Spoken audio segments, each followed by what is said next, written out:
गणतंत्र दिवस की पूर्व संध्या पर सबके लिए मंगल कामनाएं। सबका कल्याण हो। भवतु सब मंगल। अपनी बात शुरू करने से पूर्व, जैसा कि मुझे अभी पता लगा है, श्रद्धावान उपासक डॉक्टर योगेश धामीक, उनके पिता का देहावसान हुआ है और ऐसे समय में सभी को उनके साथ खड़ा होना चाहिए। महाकारुणिक बुद्ध ने कहा है, अनिच्चावत संखारा उपादव्य धम्मिनो उपजित्वा निरुझंती तेसंग उपसमु सुखो। हिंदी में अर्थ है, सभी संखार अनित्य हैं, उत्पन्न होना तथा नष्ट होना उनका स्वभाव है, उत्पन्न होकर के नष्ट हो जाना ही परम सुख है। जहाँ जन्म है वहां मृत्यु है, ये जीवन की सच्चाई है।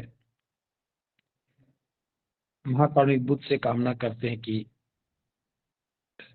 परिवार को एक समझ और शक्ति दें, वे अपने आप को इस दुख की घड़ी से बाहर निकाल सकें। भवतु सब मंगल, भवतु सब मंगल, भवतु सब।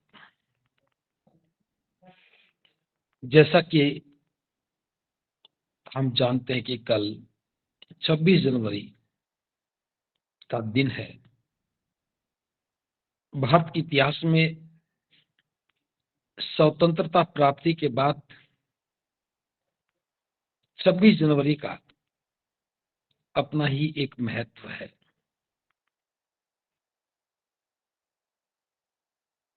और ये बात अभी डॉक्टर सुधीर बौद्ध जी ने भूमिका के दौरान बता भी दी कि भारत एक बहुत अजीब देश है। यहाँ के रहने वाले लोग कभी भी उस बात को नहीं जान पाते जो उनके लिए है।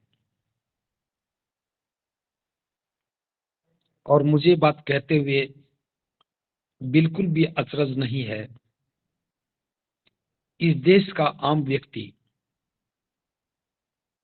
कभी अंतर ही नहीं समझ पाता कि स्वतंत्रता दिवस क्या है, गणतंत्र दिवस क्या है।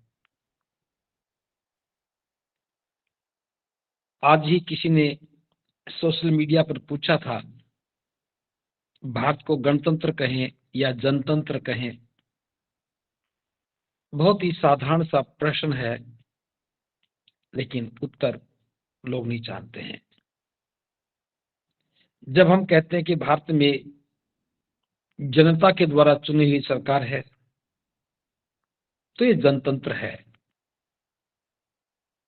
लेकिन जब हम ये देखते हैं कि भारत में दोहरी शासन पद्धति है, अलग अलग स्टेट हैं, हर स्टेट में एक अलग शासन है,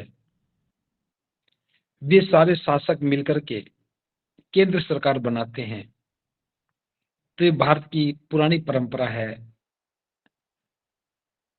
इसे हम गणतंत्र कहते हैं। अलग अलग गणराज्य मिलकर के जब एक शासन व्यवस्था खड़ी करते हैं, तब ये गणतंत्र बनता है। जैसा भी बताया गया है, भारत कभी राष्ट्र नहीं था। या तो सम्राट अशोक के समय में इसे जम्बूद्वीप कहते थे, उससे पहले भारत नहीं था, राजाओं के रजवाड़े थे, राजाओं के शासन थे।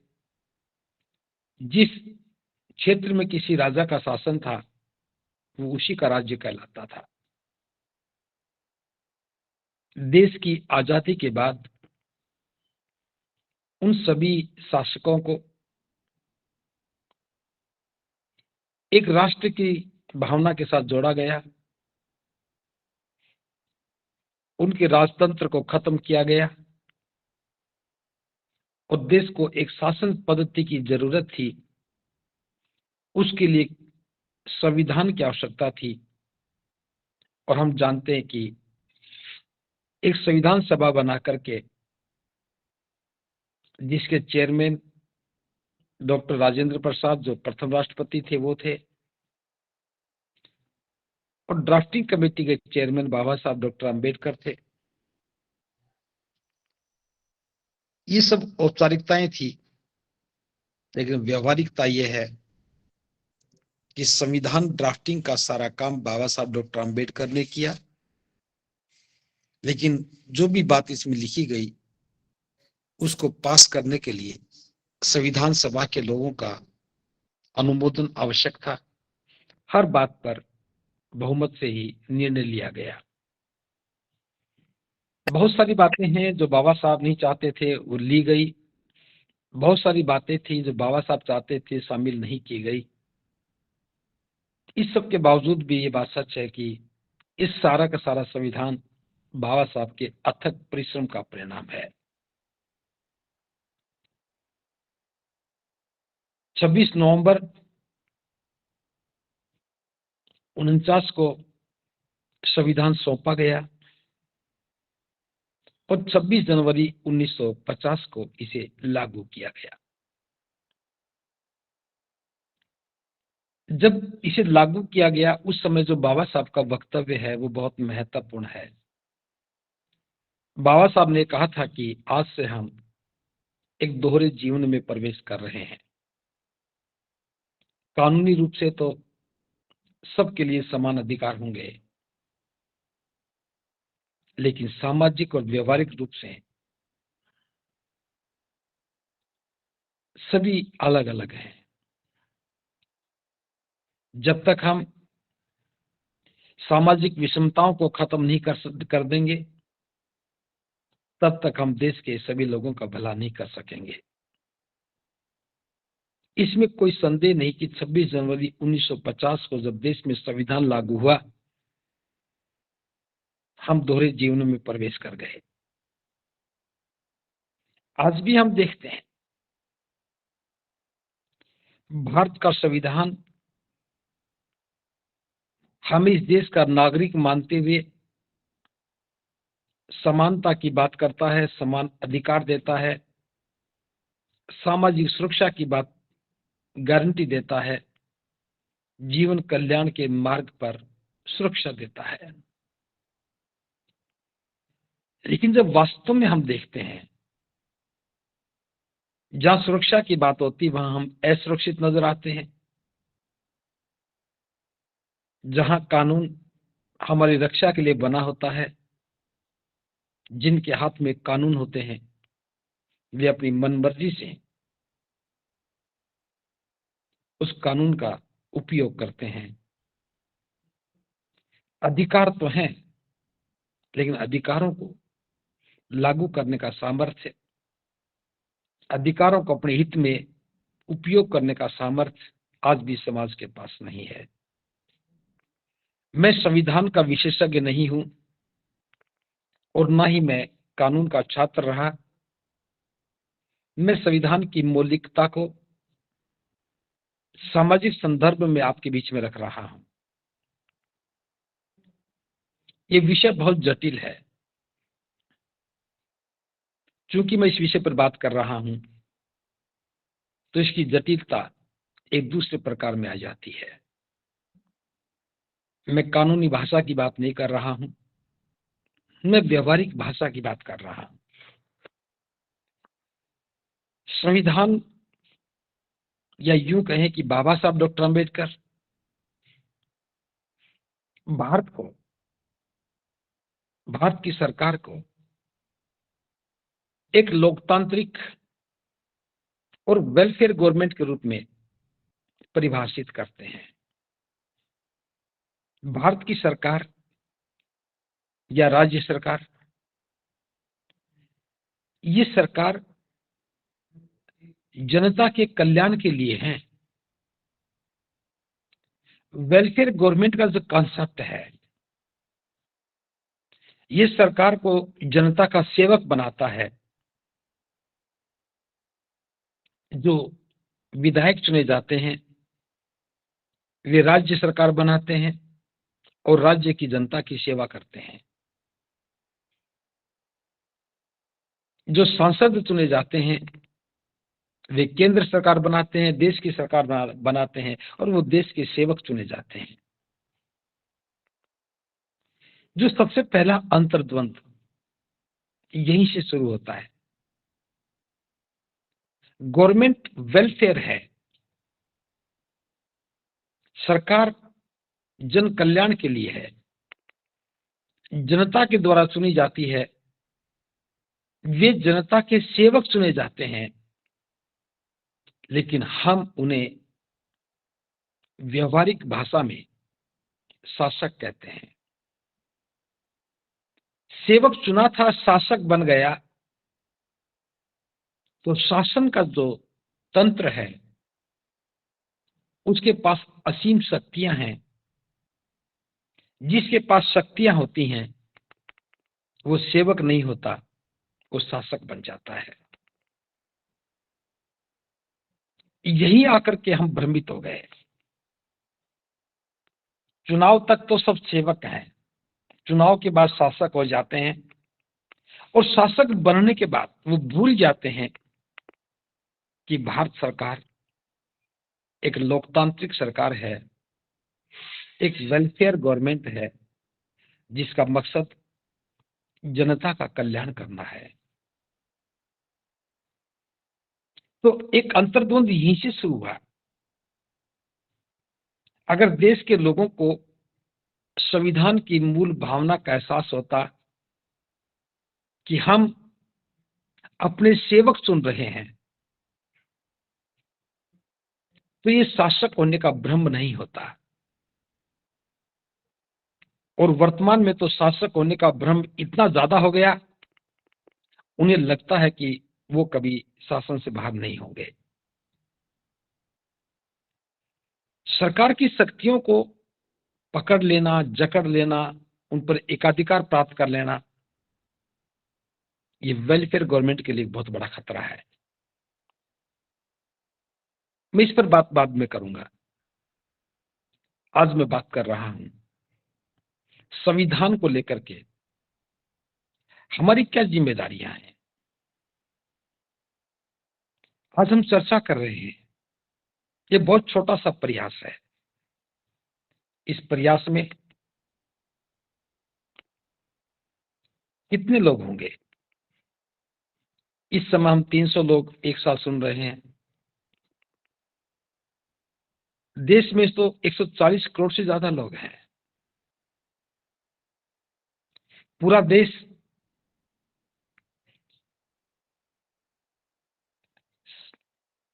प्रशासन के स्तर पर या शासन के स्तर पर कल की तैयारियों में जुटा हुआ है। औपचारिक कार्यक्रम होंगे, परेड होंगी, शक्ति प्रदर्शन होगा। आज देश के महामहिम राष्ट्र के नाम संबोधन जारी करेंगे और कल 11 बजे तक सभी औपचारिकताएं पूरी होकर के गणतंत्र दिवस मना लिया जाएगा। लेकिन विषय यह है, जब हम वेलफेयर गवर्नमेंट की बात करते हैं, जनता के कल्याण की बात करते हैं, तो देश के प्रत्येक नागरिक को पता होना चाहिए कि उसका कल्याण कहां है, कैसे है। जैसे बाबा साहब ने देखा कि व्यक्ति के विकास के लिए शिक्षित होना नितांत आवश्यक है और शिक्षा की जिम्मेदारी गवर्नमेंट की होनी चाहिए, शासन की होनी चाहिए। इसलिए बाबा साहब ने इसे फंडामेंटल राइट में रखा। सरकार को हिदायत दी, जिम्मेदारी दी कि कोई भी बच्चा अनपढ़ नहीं रहना चाहिए, सरकार की जिम्मेदारी है। और इसके लिए सरकार योजनाएं बनाती है, कभी प्रौढ़ शिक्षा, कभी साक्षरता अभियान, कभी और भी बहुत से अभियान चले हैं। लेकिन परिणाम क्या है? क्या जो बच्चे सड़क पर भीख मांगते हैं, जो बच्चे ईंट भट्ठों पर काम करते हैं, छोटे छोटे बच्चे चाय के ढाबों पर चाय पकड़ाने का काम करते हैं, छोटे छोटे बच्चे बहुत सारे कार्यों में लगे रहते हैं, उनके माता पिता को उनकी चिंता नहीं, सरकार को उनकी चिंता नहीं, शासन और प्रशासन बेफिक्र है। एक भारत की संपदा, लोगों से देश बना है और देश क्यों नागरिक हैं, उनके भविष्य को लेकर के अगर सरकार के पास योजना नहीं है तो इस विषय पर ही प्रश्न चिन्ह लग जाता है कि गवर्नमेंट वेलफेयर है। अब यहां दो बात अलग अलग है। क्या हम सब कुछ सरकार पर ही छोड़ दें? जो समझदार लोग थे उन्होंने शिक्षा के महत्व को समझ करके शिक्षा के क्षेत्र में काम किया। देश में वेलफेयर गवर्नमेंट होने के साथ साथ सरकार द्वारा स्कूली शिक्षा की स्थापना करने के बाद भी जो प्रोग्रेसिव लोग थे उन्होंने अपनी शिक्षा व्यवस्थाएं खड़ी की। हम देखते हैं कि भारत में डीएवी कॉलेजेस के नाम से, स्कूल के नाम से बहुत सारे स्कूल खड़े हुए। बहुत सारे स्कूल में सबका नाम नहीं ले रहा हूं, लेकिन आज जो समाज अपने आप को गौरवान्वित अनुभव करता है कि बाबा साहब ने देश का संविधान लिखा, उन लोगों ने सामाजिक स्तर पर अपने वेलफेयर के लिए कभी भी इन बातों की परवाह नहीं की। हम गरीबी से निकले, भूख से निकले, तो सबसे पहले हम खाने की व्यवस्था में लगे रहे। छोटे छोटे मकानों से निकले थे, फिर बड़े बड़े मकान बनाने लगे। अब बड़े बड़े मकान बनाने लगे तो अब दूसरी संपत्तियों को इकट्ठा करने में लग गए।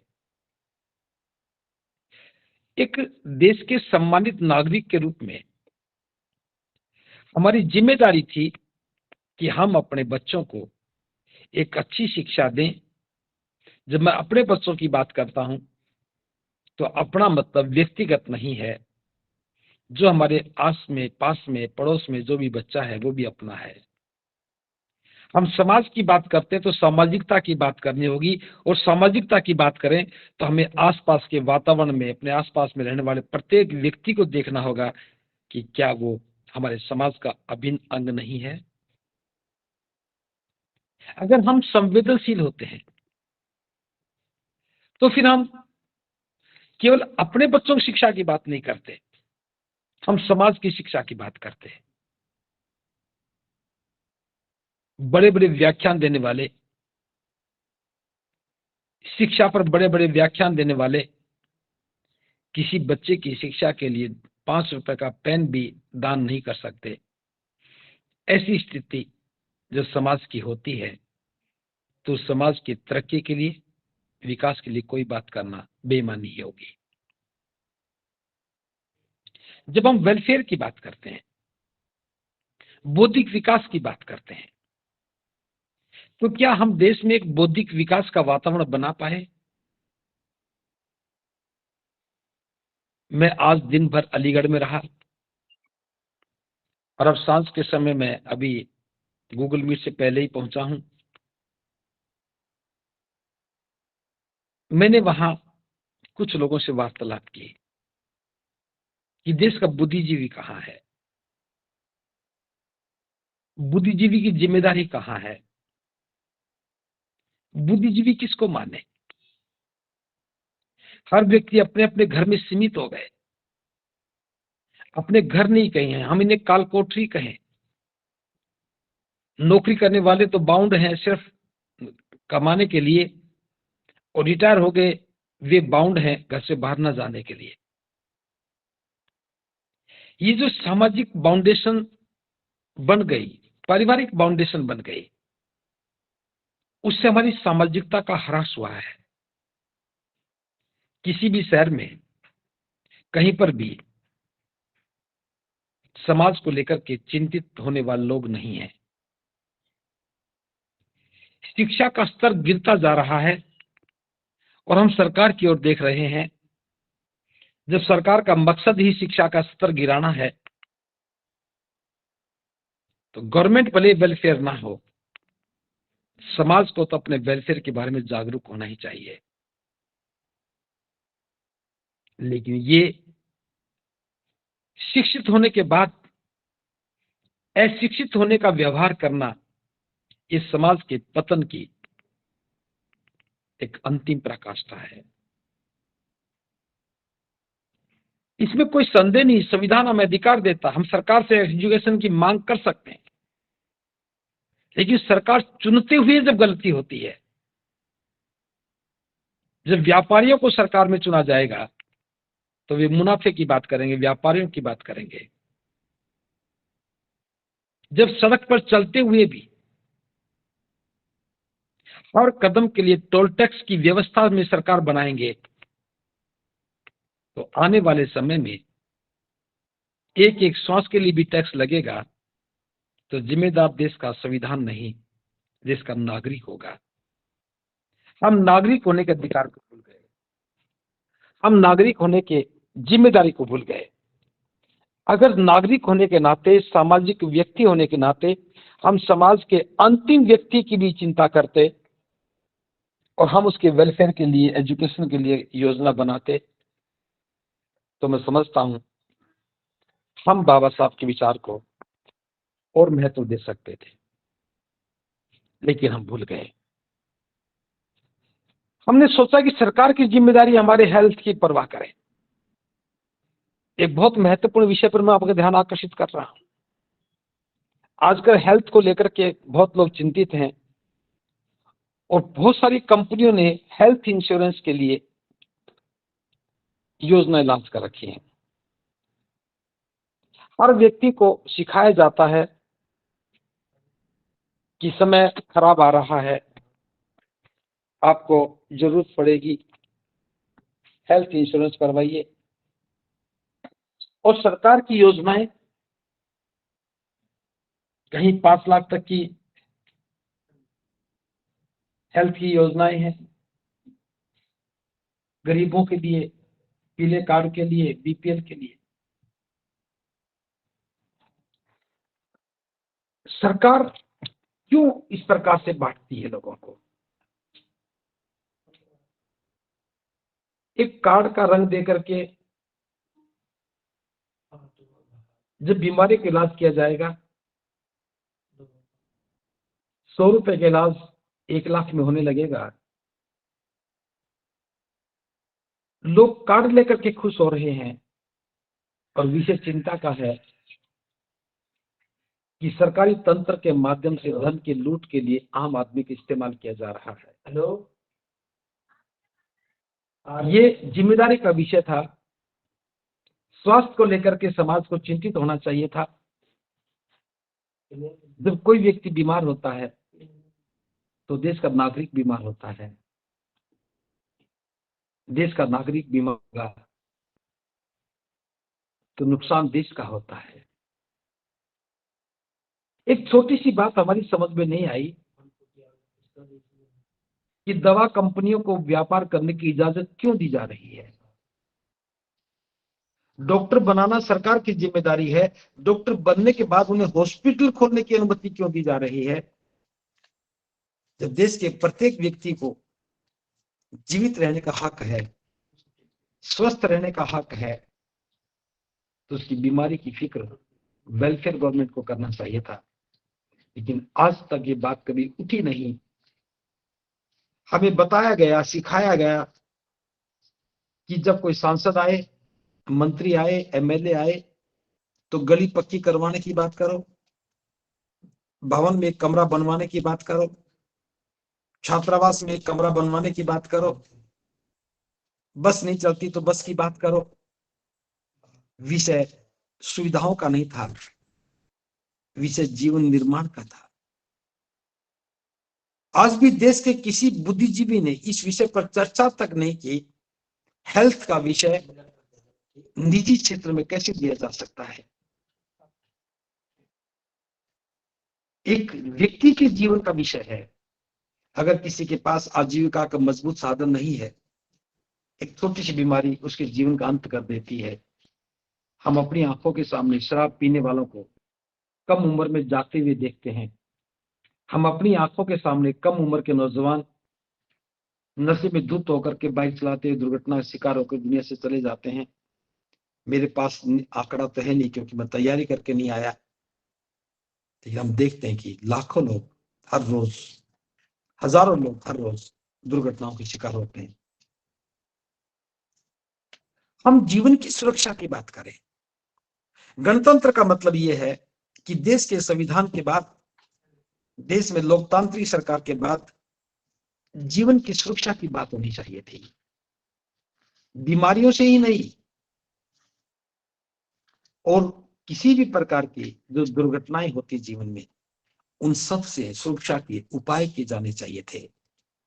जीवन मूल्यवान है, ये समझ में आना चाहिए था, लेकिन जीवन मूल्यवान नहीं है, पीला कार्ड मूल्यवान हो गया।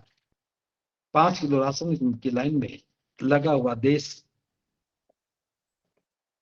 राशन के साथ क्या मिलेगा, जब ये सोचने लगा है तो ये बौद्धिक दिवालियापन हो गया। बाबा साहब ने कल्पना तो की थी कि वेलफेयर गवर्नमेंट होनी चाहिए, इतनी भी वेलफेयर की बात नहीं की थी कि वो गवर्नमेंट वेलफेयर की जगह राशन पर लोगों को जिंदा रखने लग जाए, और जब सरकार अपने देश के नागरिकों को मुफ्त राशन जिंदा रखने जाना, वो सब है।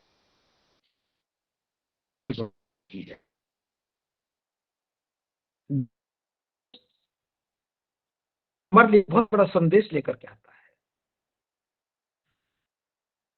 हमारे जीवन को सुरक्षा कहां से मिलेगी?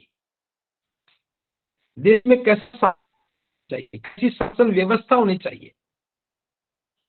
ये विषय गणतंत्र का अर्थ ही ये था कि संविधान हमें क्या दे रहा है, संविधान से हमें क्या मिलना चाहिए था, संविधान से हमें क्या मिला है, और संविधान से क्या मिलेगा। ये चर्चाएं कौन करता? ये गणतंत्र दिवस पर चर्चा होनी की थी, लेकिन 4 गीत गवा करके, 2 नृत्य की झांकियां पेश करके, 10 दूसरी झांकियां बना करके हम खुश हो जाते हैं, गणतंत्र दिवस मन गया। विषय ये था, इस गणतंत्र में, इस लोकतंत्र में आम आदमी कहाँ है, उसकी जिम्मेदारी, उसके प्रति दायित्व सरकार के कहाँ है। शिक्षा मिलनी चाहिए थी, और वहां मिड डे मील बांटा गया। कौन योजनाकार थे? अगर स्कूल में बच्चे भूखे आते हैं तो चिंता उनके माता पिता की होनी चाहिए थी। अगर उनके माता पिता भूखे हैं तभी बच्चे भूखे आएंगे, जिसके माता पिता भूखे नहीं है, उनके बच्चे भूखे कैसे आ सकते हैं? समाधान तो उनके माता पिता की आमदनी बढ़ा करके किया जाना चाहिए था। हाथ में कटोरे दे दिए और सारे शिक्षाविद चुप हो गए। हमें सिखाया गया कि सरकार की नीतियों की आलोचना नहीं कर सकते। जिसने ये बताया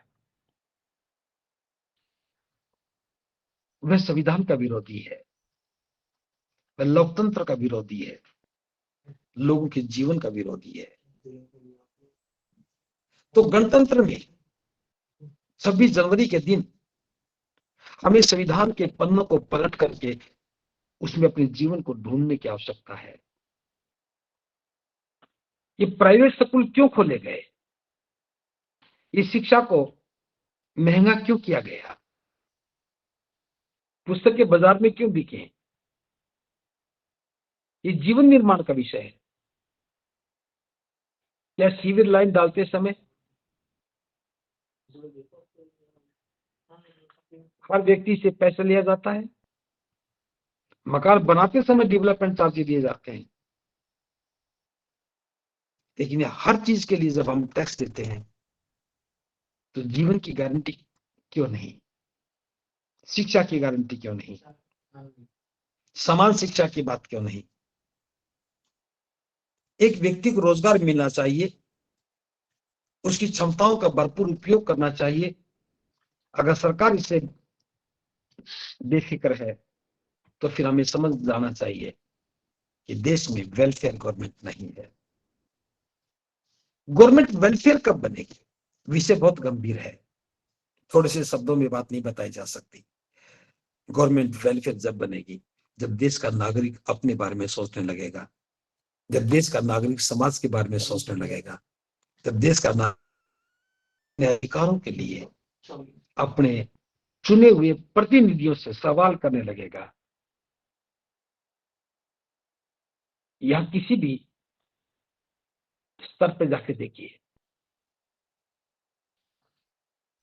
क्या पुलिस की भाषा एक सभ्य नागरिक की भाषा नहीं होनी चाहिए?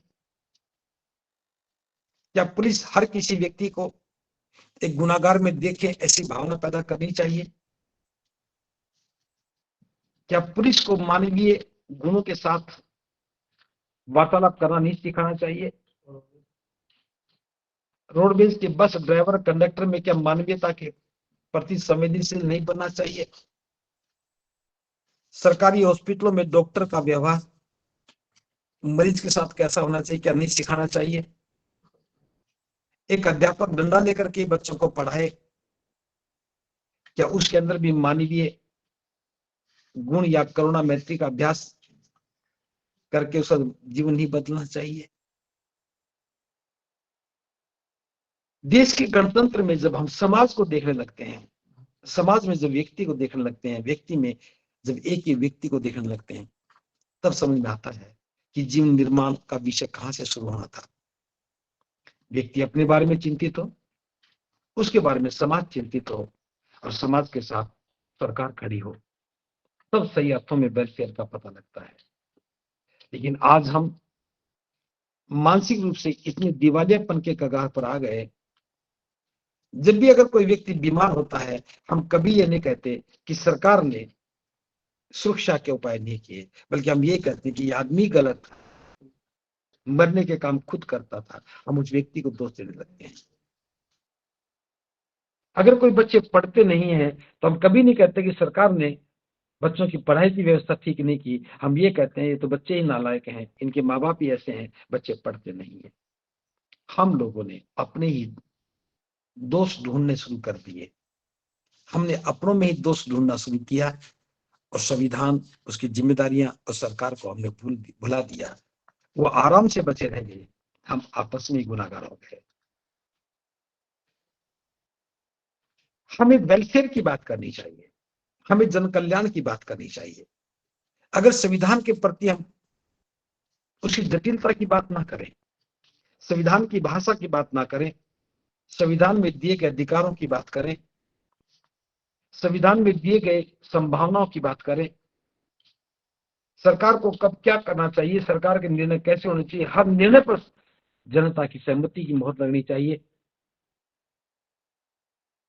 और ये जब होगा जब हम वोट डालते समय अपने अंदर भी एक वेलफेयर की बात को देखेंगे।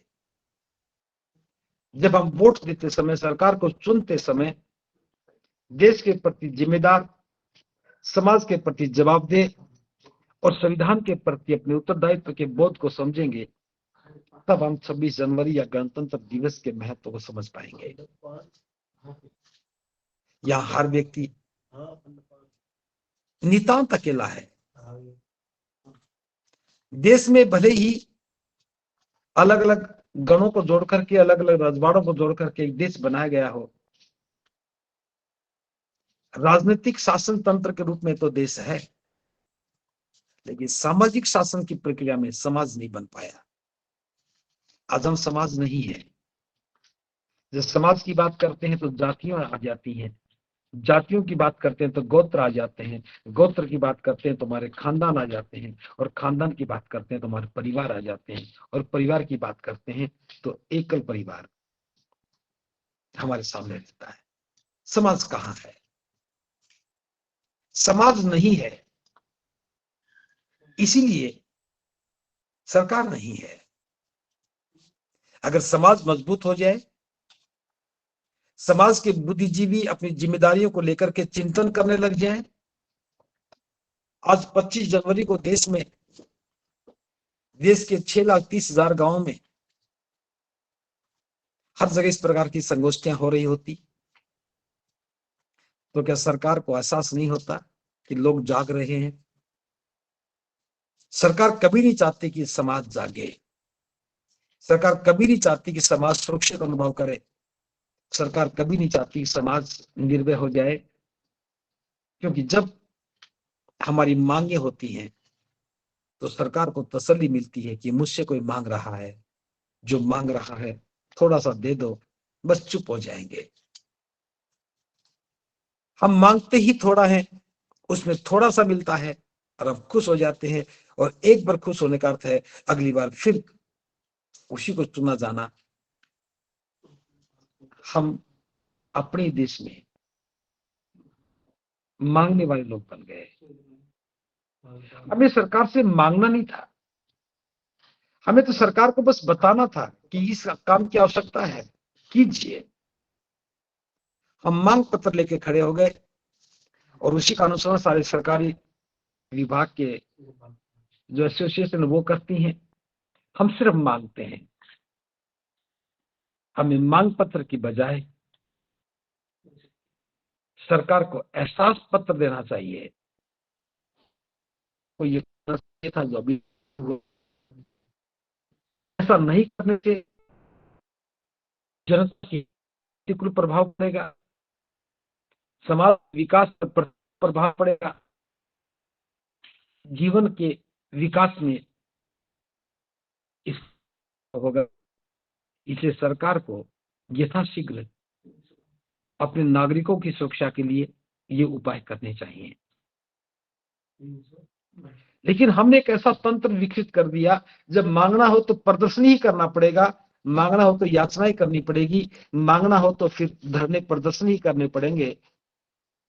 कौन जिम्मेदार है? हम लोग जिम्मेदार हैं, क्योंकि हम गणतंत्र दिवस को नहीं समझ पाए, हम संविधान को नहीं समझ पाए। पिछले 10 वर्षों से बहुजन समाज में संविधान को लेकर के चेतना तो आई, बस वो चेतना इतनी ही है कि संविधान हाथ में लेके खड़े हो गए। बाबा साहब को संविधान हाथ में खड़ा हुआ देखा, लिए हुए खड़ा हुआ देखा, हम भी लेकर खड़े हो गए। कोई उसे समझने की कोशिश नहीं कर रहा। अगर बात नहीं करता तो सिर्फ भाषण देते हैं। संविधान की मूल भावना को, उस भावना में छिपे हुए अधिकारों को, अधिकारों के साथ जुड़े हुए कर्तव्यों को एक सामाजिक रूप में समझने और समझाने की आज तक पहल नहीं हुई। इसी कारण से देश में लोकतांत्रिक सरकार तो है, वैसे सरकार नहीं बनी। इस सोच का दायरा भले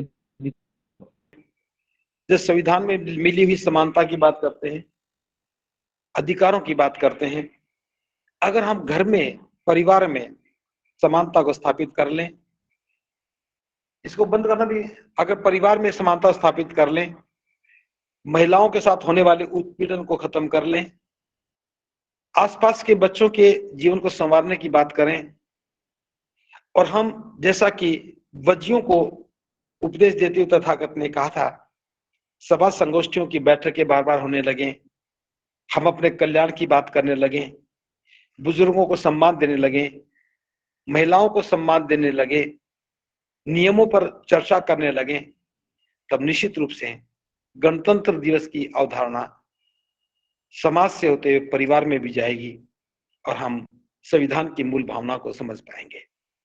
लेकिन यहाँ अगर कोई जुल्म होता है तब हम संविधान को याद करते हैं, अन्याय होता तो संविधान को याद करते हैं, कुछ लेना होता तो संविधान को याद करते हैं, लेकिन हम कभी भी मूल रूप से संविधान को समझने और जीवन में उतारने के बारे में कभी नहीं सोचते। बस ज्यादा विस्तार से चर्चा न करते हुए मैं इतना ही कहना चाहूंगा, ये औपचारिकता नहीं है। गणतंत्र दिवस मनाना ये सरकार के लिए एक औपचारिक कार्यक्रम हो सकता है, हमें इसे व्यवहारिकता में देखना होगा। हमारे लिए तो हर रोज ही अपने कल्याण का दिन होना चाहिए। जब भी समय मिले नियमित रूप से हम अलग अलग विषय पर चर्चा करें और संविधान की मूल भावना को एक सामाजिक परिप्रेक्ष्य में देखते हुए परिवार की आवश्यकताओं के अनुरूप उस पर चर्चा करते हुए हम समाज को जागृत करें। समाज जागेगा, समाज जब अपने हक की बात करेगा तो फिर चुनाव के दौरान भी हम एक उस व्यक्ति को चुनेंगे, उस पार्टी को चुनेंगे जो संविधान की मूल भावना का सम्मान करती हो और एक वेलफेयर गवर्नमेंट के तहत जनता की सेवक बनकर के काम करती हो। हमें शासक नहीं, हमें सेवक चुनने चाहिए। बस इसी विचार के साथ मैं एक बार पुनः आप सबके लिए हार्दिक मंगल कामनाएं ज्ञापित करता हूं। महाकारुणिक बुद्ध की अनुकंपा सब पर बनी रहे और ये गणतंत्र दिवस की एक बार फिर मंगल कामनाएं। सबका मंगल हो, सबका मंगल हो, सबका मंगल।